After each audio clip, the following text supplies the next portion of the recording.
Welcome back to Court Candy, where the takes are sweet and the tea is strong. My name is Sloan, and I will be your host. My wonderful co-host here, Kate. Say hi. Hey, Sloan. How's it going? It's great. So unfortunately, we won't be hitting the candy bar because as you can see, we are remote.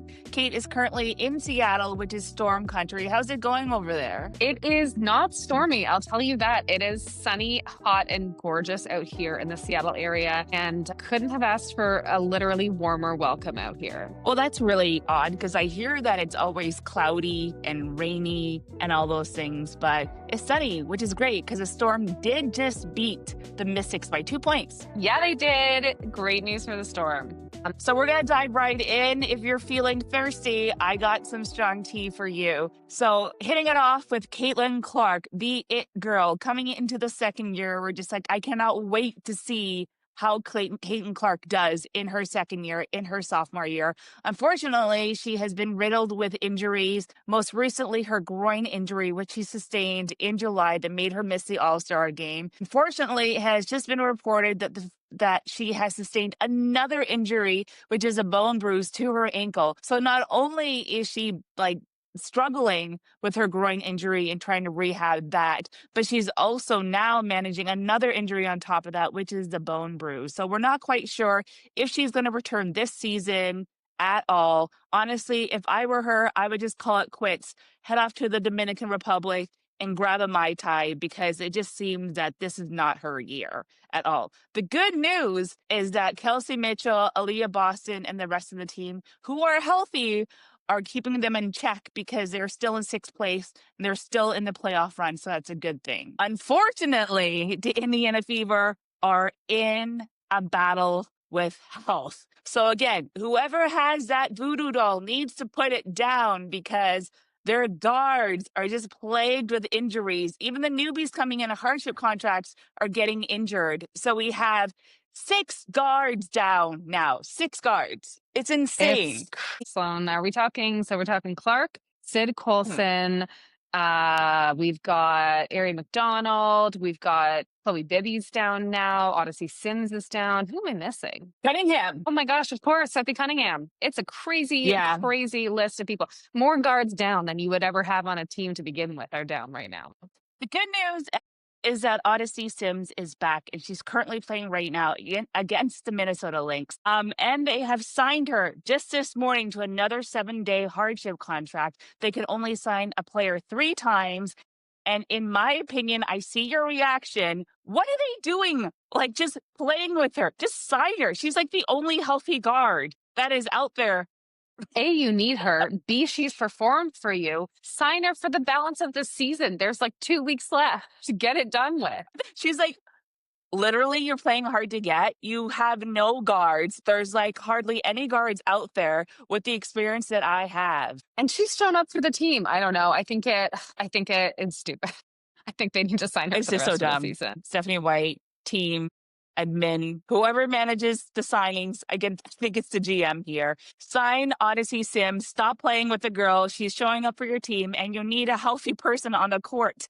But luckily, they did sign Ariel Powers to a 7-day hardship contract this week. Do you know much about her? I don't know a lot. I know that she's been a pinch hitter for a lot of teams, and I think I've seen her play some good ball. But I don't know her well by stats or by reputation even. Ariel Powers is a threat. She's an amazing vet. She got signed in 2016 to the Dallas Wings, number 5 draft pick, which was amazing. And since then, she's bounced to a couple of other teams. She's played for the Dream and most recently the Golden State Valkyries. Unfortunately, she was waived in June. And then now she's back in the W with the Indiana Fever. She was averaging 10.4 points per game, 3.3 rebounds, and 1.6 assists across her career. Those are great numbers for a small forward and a guard like her. I really hope that she makes a difference for the Indiana Fever, and I really hope that she stays healthy, like first and foremost, because they are just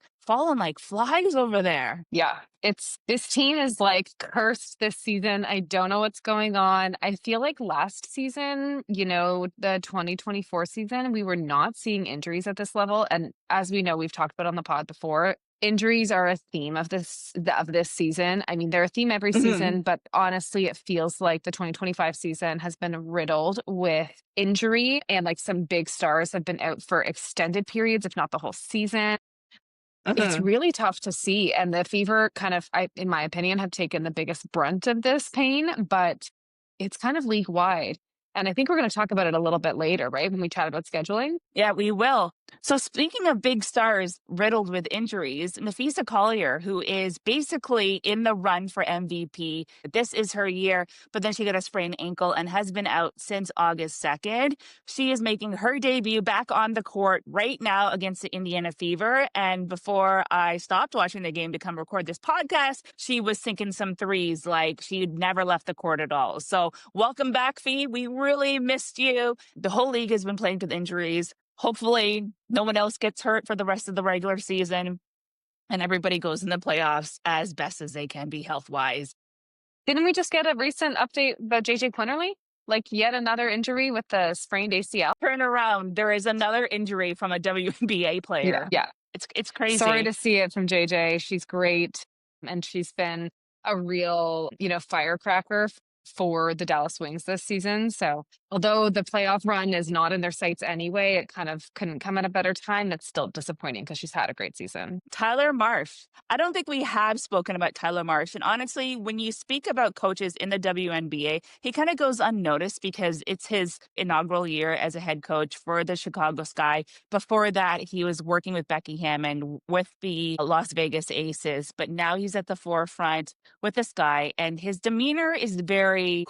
He's calm, cool, he's collected. You never know. But yesterday's game, boy, was he fired up. So this is what happened. The team was down 33-20 in the second quarter against the Connecticut Sun.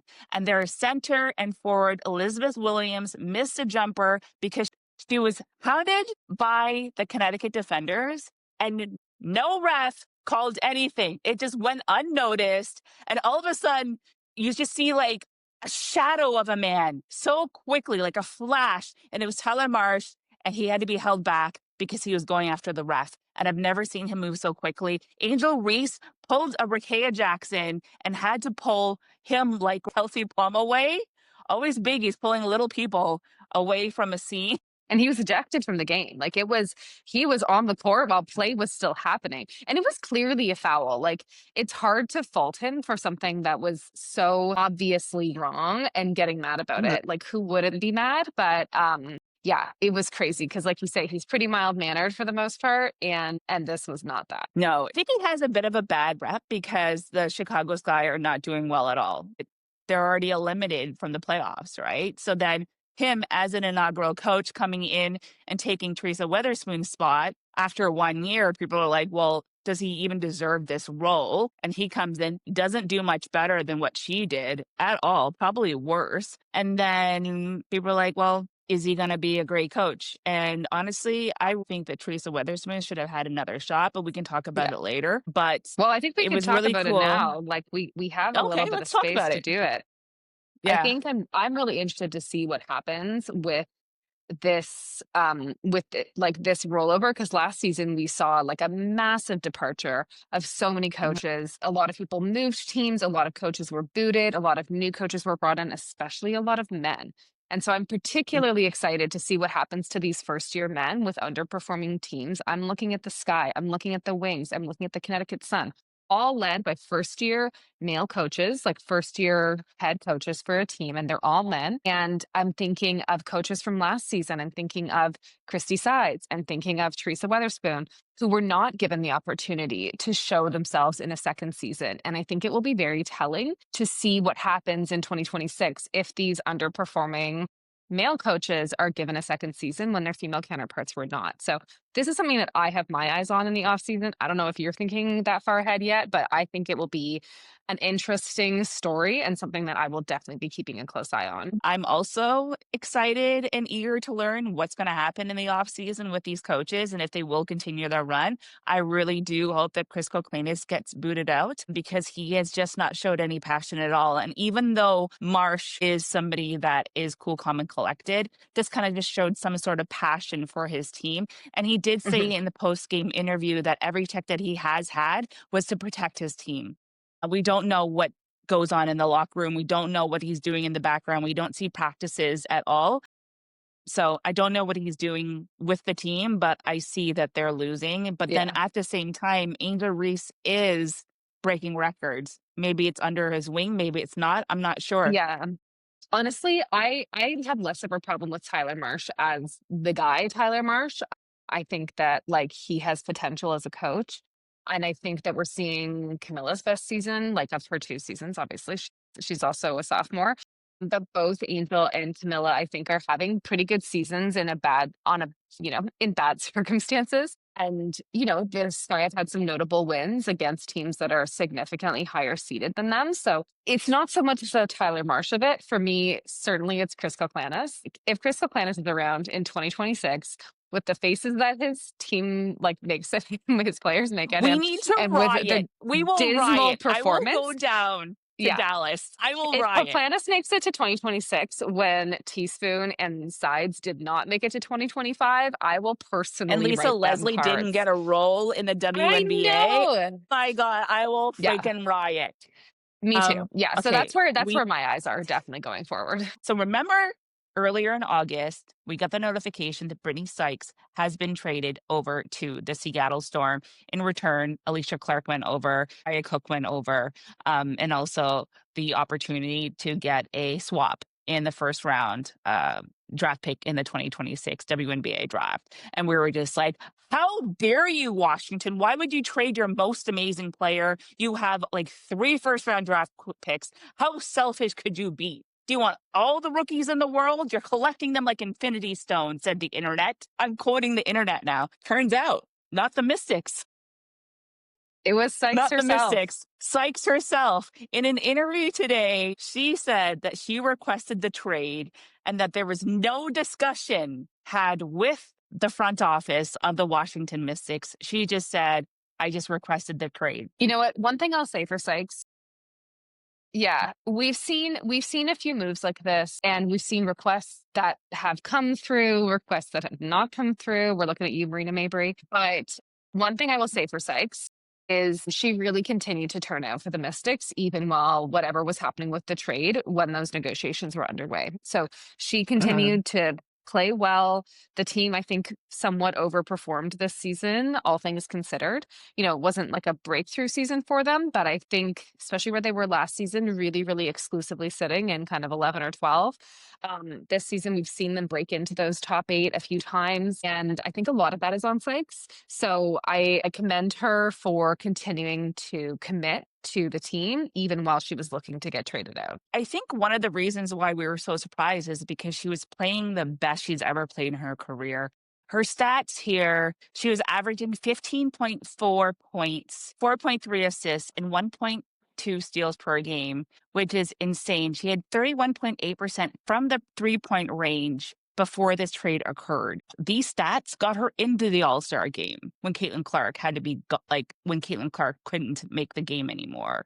So we were just so surprised that she would want to leave during this time when she was performing so well and really pushing the Mystics forward as a team to contend with. But I mean, sorry, for a good player to be on a struggling team, you can also understand like it's interesting. The Mystics have some really good talent, but putting it together, they haven't really been able to break through. I don't know what's happening in the back rooms. Maybe there was other kinds of discontent leading to it, but the Storm is a team full of like really high performing players.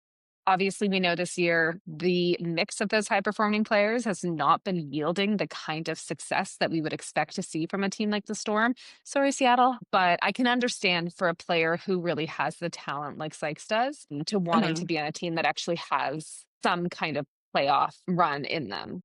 Satu Sabali has called out the WNBA for their terrible scheduling practices. And so Satu Sabali is not someone who holds back. She's always been very frank and honest. And what people would say is that she has no filter. And that is somewhat the endearing part of her, I think. One of the people the CBA negotiations is that she's just going to tell it like it is and being really transparent and telling the fans as to how things are going behind closed doors. So the schedule has changed since last year. Instead of 40 games, from May to October, they have 44 games, which means that they have a much more compact schedule, which means also more back to back games. And this is not something that is unique to the WNBA. The NBA has it. Other professional sports leagues have back to back games. But from Sawtooth's perspective, she's saying it's like they don't care about player safety. And we were just talking earlier about how the rate of injuries has skyrocketed this year compared to last year. And one of it is that they have an intense schedule for games. So what are Honestly, I your mean, if thoughts you about that? think about it, like 4 extra games in a season, that season should be extended by a week at least, right? Even 4 games in a week would be a lot. So 7 to 10 days of extra play in order to accommodate those 4 games is what would make sense. Not to mention the playoffs are longer, right? The playoff format is different this year. There are more games involved. So for those players that make it to the playoffs, they will have an even longer season, even more opportunity for injury. And as we know, like having more games packed into those months also means that the coaching team, the coaching staff probably is less likely to be able to accommodate for player recovery, player like minute reduction based on their hormonal cycles, which we talked about a few weeks ago. There are some things to think about here in terms of player health and safety that are impacted when you have such a dense season. And I'm sure that's what Satu's thinking about, not just the fatigue on the players, but also that need to coach according to player capacity at any given time. And when you have this many games and this many injuries, the players who are not injured are, out there. Like you look at Kelsey Plum, who's playing basically every minute of every game. I think she's averaging like 36, 37 minutes a game. That's the whole game. It's a 40-minute game. Yeah, it's definitely a lot, and there's no rest at all. They have a small roster, right? And that's why the Yeah, conversations with the CBA negotiations, like one of the key things is expand the roster so that there's more players that you can exactly. Yeah. rotate And through so that you can that's actually, the yeah. way you can handle a denser season, right? It's like if you can't afford or the system kind of doesn't allow for 2 extra weeks of regular Mhm. season play, which is what you would need, not to mention next season with 2 new teams. And like, what does that mean? More cross-border travel? Is that going to be challenging? That's a consideration. And like we all know, I'm very excited for the tempo, but I do know that there are complaints with cross-border leagues, like NBA Mhm. players, MLB players, like it's tiring crossing the border. It does tax you more, and there's a different kind of preparedness and whatever. So when you piece all of those things together, like what will next season look like? And that I think is going to be super critical. And the best way to answer that is with a bigger roster. It's like the It is the only way best to way. answer it. Yeah. One of the criticisms or one of the feedback is for them to toughen up because the NBA has it, right? Or like the NBA has back to back games, other leagues have back to back games. Don't necessarily think that that's the right answer or the right response to what Satu Sabali is saying. I don't think that Satu is saying it or framing it in the way that is getting the right responses that she's looking for, to be honest with you, especially as she's like one of the key leaders in this negotiation. One thing that Kathy Engelberg did allude to, I think she actually just straight out said it, is that they might just extend the season, right? But that would mean that it would be competing against the NBA and NFL season, which would mean drop in ratings and everything else. Like, how do you think that that would work out for the players? Yeah, I mean, I'm not inherently against a longer season. Mhm. If the comparison is going to be the NBA, they have a way longer season, right? They start play in like October and they go until June, basically, when you factor in like certainly April, in terms of regular season. And you can correct me because I don't know the exact season for the NBA. I have a hard time when any kind of argument is, well, the boys do it and so the girls should be able to too. That Mhm. makes me actually quite angry because it doesn't account for the fact that, as we've spoken about, there are different considerations with female players. Tough it out is not inherently a good response. Yes, we should have extremely high expectations for the quality of performance, the level of performance of the female players in the W. It's a different game. Let's just not compare us to the NBA. The physiology of the people that are playing. These women are going through, like, they're higher risk of injury for a week of every month that they're playing. Like literally 25% of the time, their risk of injury is 5 to 6 times higher. That's insane. They also are more at risk of things like ACL tears. We know this. We've done the research and we've reported on that research. And so, I mean, we've done the research on the research. We did not do the research ourselves. Like, I just find it frustrating when the answer is like, tough it up, the men do it. That's not helpful for anybody. Mm. Yeah, I take umbrage with that. Okay, good. Thank you. So that's that on that. All right, let's do it. Playoff run. Okay. So it's an insanely exciting time right now with the playoff run. So far, the Minnesota Lynx is the only team that has clinched a playoff spot. Unfortunately, the Connecticut Sun, Chicago Sky, Dallas Wings have been eliminated, but they are playing like they're still in contention, which is really fun to watch. They're putting on a show for their fans. Also practicing for next season. What I want to do is go down the list and seeing where the teams are in terms of ranking and just have some insights and feedback into what we think is going to happen. Does that sound good with you? Yeah, sounds great.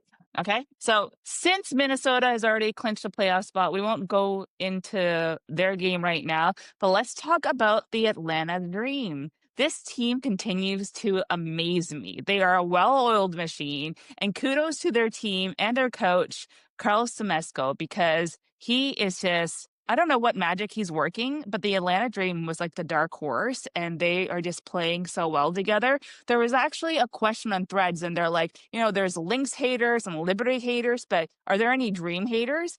And my response was no, because they're just a bunch of cutie patooties who go on ball and then they go about their business. Yeah, absolutely. I think dark horse is the right word for them. They've been such a happy surprise of the season. It feels like a team that's had magic brewing for a little while. And then this season, they just keep winning. Like it's kind of incredible. Ultimately, your ranking is like how much you're winning. Like we know that. It's who's won the most games, lost the fewest games, and the Dream just aren't losing. And it's incredible. I'm so happy to see it. I will be really interested to see them in the playoffs because I think at this point we can be pretty confident that they're going to be in the playoffs. I would love to see them in a long playoff run. I think that'd be great. Although, you know what? This season it feels like a season of upsets. So from my perspective, anything can happen. I'm excited to see Griner, in the year 2025 to be doing so well, as their post player. And one of the things that the team has said is that, she's a difference maker. She's coming in as their post player and making a difference. And also Pow Pow bringing that energy. She's also just a great baller, just amazing. Okay, so the Aces are in third place. Never would I ever have thought of this. Oh my God. Literally a few weeks ago, I was like, they are a terrible team. But now I'm eating my own words. Okay. They're on a winning streak with 10 games now. 10 The games. longest winning streak of the season. Yeah. Longest winning streak of the season. It was a little touch and go. But then after that 53-point loss to the Minnesota Lynx, it had to turn around. It was like, if you're not embarrassed by this, you shouldn't be here. And also, I think the addition of Melissa Smith during that time had something to do with them turning it around. And when I see them play, they're having fun again. And I know that it's a sport, but team chemistry is so important to the productivity of the team. So I think them having fun again. When you have your franchise player, your big star, someone like Asia, who is so full of personality and she is synonymous with the Aces. And to me, she is such a temperature for the team. And if things are not going, Asia's showing up in sweats and a white tee. If things are going well, she's turning out the looks. And I just feel like, there's something that's happened. Like Becky's been able to unlock something in the team. I don't know if it's inter-team leadership, if this is like Asia doing her thing, if it's Becky. It seems like maybe the kind of supporting coaching staff has really turned themselves around as well because they lost a lot of their kind of second down coaching staff this season, as we know, with Natalie Nakase leaving and Tyler Marsh as well, right? Yeah. So I think like maybe it really just took a long time for this team to gel again because they had not been gelling. And I'm just so excited to see this. For them to be in third is literally blowing my mind. Like, I think they were in like 9th place. Like they were way down, 9th, 10th. I don't know. They were out of the top 8. That's for sure at some points this season. Yeah. This comeback is just, it's what movies are made of. And I'm so proud of them to do this. Is incredible. Yes. Can you imagine if if the Aces turn it around and won this season, like won the playoffs this season, it would be a perfect sports movie. Like, that's all I need. I would kill for this movie. Speaking of also just like doing an incredible job, the Phoenix Mercury are in fourth place with Alyssa Thomas, AT, pulling them up the ranks with her triple doubles. And this is Alyssa Thomas's first year with the Phoenix Mercury. And talk about a difference maker. Yeah, it's incredible. And the Mercury underwent, as we talked about a few episodes ago, underwent some Yeah. major changes this season, right? They said goodbye to Sophie Cunningham. They said goodbye to Brittany Griner. And there was a big And question mark. Taurasi. Like, yeah, and Diana Taurasi. So, like, was this going to be a Connecticut Sun situation, or what was going to happen? And they have churned out a season of consistently good basketball. And I'm so happy for it. So happy for Alyssa Thomas. Like, she's always been that girl, but to see her like carry this team, it's really exciting. And I think, like, as we quickly circle back to what's happening with Atlanta, the thing that is really interesting to me is that if we look at the top 4 teams, even the top 5 teams, we can see the star franchise player on each of these teams, right? One or more. Like, we can see Fee, and we know that there's other great players, but like Fee is the Lynx girl. You know, we can see AT as the like Mercury girl. We can see Asia leading the Aces. But the thing that is so interesting to me about the Atlanta Dream is that they don't have that big franchise person. They have an amazing set of players, but they don't have that one, like, it's not like BG is that person for the team, right? Like, she's not the voice, the face, she's not the only person, and she's not even on the court all the time. I'm really interested to see what this means for the Dream, both this season and going forward, because like most of these top seed teams have their big star. And who's is the They do. Dreams? It could be Alicia Gray, Ryan Howard is a duo, I think. But you're right.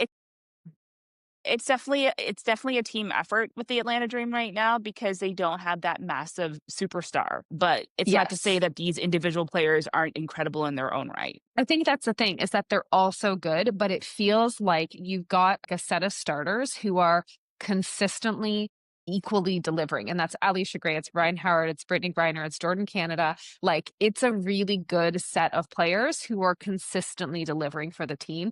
And I also feel like they've had a really lower rate of injury compared to other teams. Yeah, let's not jinx them. Okay, speaking of injury, Liberty's reigning champions, 5th place right now in the playoff run. I honestly thought they would be higher. They were in the top 3. They are now down to 5th place, having a really hard time after losing Stewie to a knee injury on July 26th. Stewie is hoping to come back before her birthday at the end of August. I'm not sure what that's going to look like. A bit of a tough season for these folks. Benaja's out this whole season with an injury.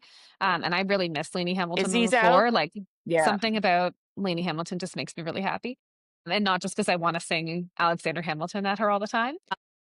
Because we think it's Lady Hamilton when they announce her name. Yeah, I just want to go like, Benaja, Lady Hamilton. So yeah, I feel confident that they're going to make it to the playoffs. Like, that doesn't really feel like it's in doubt for me unless we see them really tumble in the next few games, which obviously I do not hope will happen. I really love the Liberty as a team, and I think they'll make the playoffs. It's just really a question of like, where will they be seated? Who will they be playing against? Can they pull it together? Yeah. But how long will they last when they get into the playoffs? If that will have to do with who they're seated against, right? Like, that's the value. And I know that you and I both know this, but if we have any listeners who are like newer to sports, this is something that I had to learn a lot about, is like, oh, so you made the playoffs. What does it matter?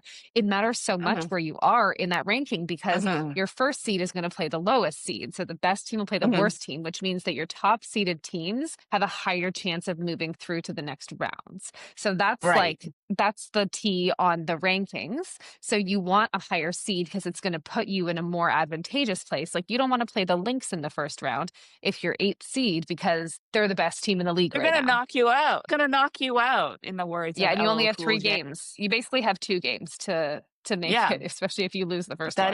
That's it. Yeah. Let's hope that Stewie is good enough to come back. If not, that's fine. The team is strong. They just need to gel without her.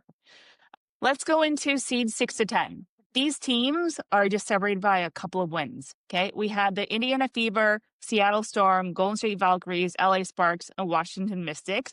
They have been fighting for the last few spots for the past month or so. Indiana Fever, we plagued with injuries. I think Kelsey Mitchell, Aaliyah Boston, Lexi Hull, those three plus the new additions are going to hopefully keep them in play. I think they're going to make the playoff unless something goes severely wrong. Seattle Storm, they just won their game today against the Washington Mystics by just one basket though. Wow. They're in 7th place. And they just won by one basket over the Washington Mystics, and it was a buzzer beater by Ogumake. I'm not fully confident that they will be there, considering they have just been losing a bunch of games in a row lately. What do you think? I think they're going to pull it out. I think this is a team of pros. If there's a team on there that I really think will clinch it, it's the Seattle Storm. I would be surprised if they can't pull themselves together for this. Like, all of this is, this is I have no sense of whether or not I'm going to be right, but I just feel like the Storm is going to make it. And I have one dark horse bet in this crew. So when we get there, okay, we'll talk about my dark horse bet. One thing I do want to say about the Seattle Storm is Dominique Malunga is putting up really great numbers right now. The only thing that we're missing is a dunk, no pressure at all. Every time that she's going for a layup, every commentator is like, is she going to dunk? And I'm just like, dude, lay off. Let her do a layup. It's fine. She doesn't need to dunk. We know she's Let tall. her get comfortable. Let her do her thing. Ugh. I know. But I'm anyways, not here for the dunk obsession. Let her surprise and delight. No, I know. She is a youngin', and I cannot wait to see what she does in her career. Like every other rookie this season. The Golden State Valkyries just won against the Dallas Wings today. And with the incredible coach that is Natalie Nakase, she is going to bring them into the playoffs. I know that they're in 8th place right now. They're hanging on by a thread.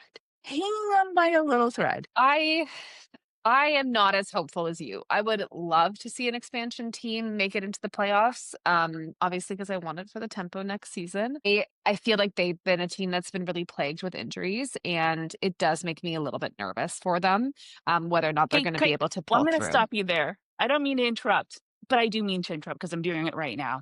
Every team has been plagued with injuries.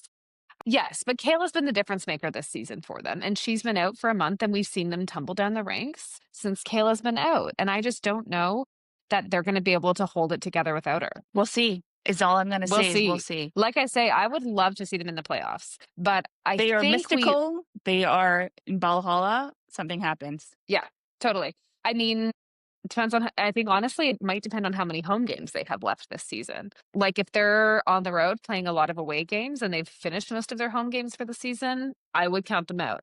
If they have a lot of home games coming up, I think that this is a team where that really matters because the home team energy for them is so next level. Well, right now, the Golden State Valkyries are at 18 wins and 18 losses. Seattle Storm is at 20 because they just won the game today. But then we had the Los Angeles Sparks. So the Sparks. So this is the dark horse. This is the team that I think. This is your dark horse. Okay. This is my dark horse. I think that there has been some magic in the last few weeks. Like I had counted them out for most of the season. 9th place, though. 9th place. Yeah. So, I mean, I know they're not currently in the running, but there's still 4 weeks of regular season play. Yeah. I think there's a chance that they could eke into 8th place. I don't think that they would make higher seed than 8, but I would love to see it. Like this is a team with a lot of really good players and they've started to gel. They've got Cammie Brink back. I feel like there's a little bit of something going on with the LA Sparks.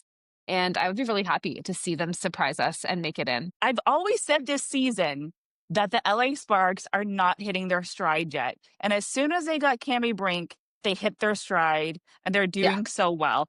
Also, freaking De'Erica Hamby, Rakea Jackson have put it into overdrive with their performances. Their game is on fire and they're just so smooth to the basket. And also, happy birthday, Kelsey Plum. Is it today? It's today. The LA Sparks put a photo up of her being a kid, being a ball girl in a Sparks shirt, like a Sparks So t-shirt that was like cute. oversized, to her now being like basically their franchise player. That really makes it make sense. I get that Kelsey Plum is Yeah. a Virgo. I love her so much. You know, you love her, you hate her, whatever. Like she's incredible. Who hates her? A lot of people don't like her. She can be abrasive. She like the other day when she was being asked what does the team need to do, she said they have to like fucking play defense, and they panned over to a family with kids, and people were This like, is a "This is game so played by unprofessional." adult women. Okay, no, I'm sorry. I have This no is not patience Disneyland. This is for not people Disneyland. bringing It's children sports. to Yeah. adult spaces and getting mad when adults are acting like adults. It drives me up the wall. Bring your kids, but you need to prepare your children for the fact that they're showing up in an adult space where adult things might happen, not the dildos on the court. That is not supposed to happen. But people swear. It's like, yeah, people do this with Taylor Swift all the time. Yeah, no, I have no patience for infantilizing adult women and expecting them to spend their whole lives trying to be a role model for small children when they are just being themselves. I will die on this hill. Did you know that Kate is an anagram for cake? It's my take. Oh my God, it's a hot cake. It's a hot cake. I love that the LA Sparks are your dark horse, because I think that they are also my dark horse. I just think that they're hitting their stride with Kelsey Plum's leadership, with the rest of the team just on fire right now. I think they can really pull it up. Golden State Valkyries, you're right. I don't know what's going to happen with them. Seattle Storm better pull up their socks, because they're not going to be in the running that long if they continue to just play subpar. We need better performance from them. Noelle Quinn needs to just like pull in the reins, because something needs to happen. And wait, we didn't talk about the Mystics. What are your thoughts on the Mystics? They're out. Like in my mind, they're already out. I'm sorry. I love you, Keytron, like Kiki, Sonia, the rest of the team. I think you guys put up a valiant effort, but you guys are out. You're at like 16 games won. You're basically not in the running anymore. Yeah, Unless something that's how happens, I because we feel. never know. Totally. Again, like I said, I really feel like this is a season of of upsets. It's a season of underdogs. I love that. I think it's amazing, but it doesn't feel like it's Washington season. And who knows? I really feel like what they're doing is this slow and steady rebuild with a massive investment on young talent. So 2026 could be a whole new story for them, but I don't think it's 2025. I think in the next 3 to 5 years, they are going to be the Las Vegas Aces. They're going to be the Minnesota Lynx, because they're going to have this amazing, young, energetic talent that we're going to see come in. It's so funny to think of these like sports dynasties. And I know that there are some teams where their dynasties can last for like many, many years in a row. And we're talking like 5 years plus in a row.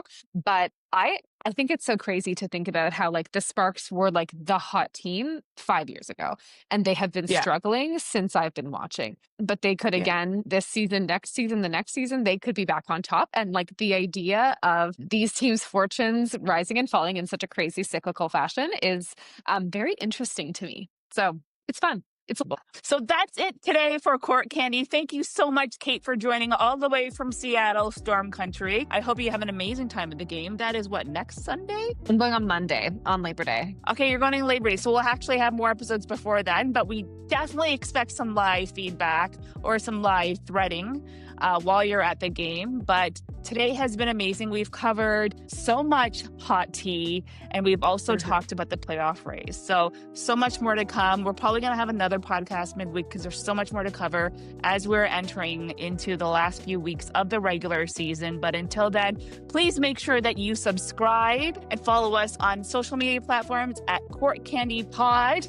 And until then, have a sweet week, and we'll see you soon. Thank you for joining us today. Thanks for having me, Sloan. Bye. Thank you. Bye-bye.